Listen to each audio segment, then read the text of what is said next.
Takže ďalšou vecou, ktorú som naordinoval, boli spoločné meditácie.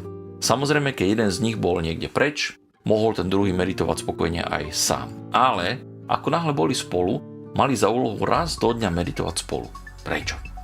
Nie len preto, že meditácia spolu je silnejšia, ale za prvé kvôli tomu, že po meditácii sa mohli spolu porozprávať alebo museli sa spolu porozprávať.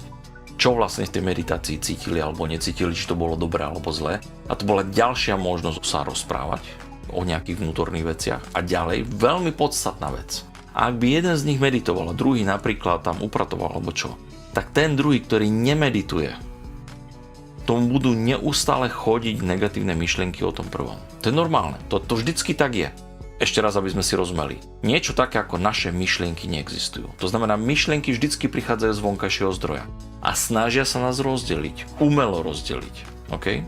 Ale človek potrebuje určitý nadhľad, určitú skúsenosť, aby sa to nestalo.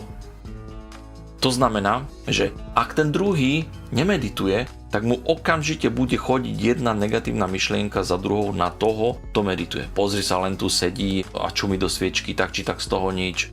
Už dávno mal urobiť, alebo mala urobiť to a hento, toto nám treba nakúpiť, toto treba zašrubovať, ani z toho není, peniaze nie sú bla bla bla bla bla. To je normálne, OK? Preto sadnite si spolu k meditácii. To je jedno, čo vám chodí v hlave. Sadnite si spolu k meditácii. Ak ste spolu.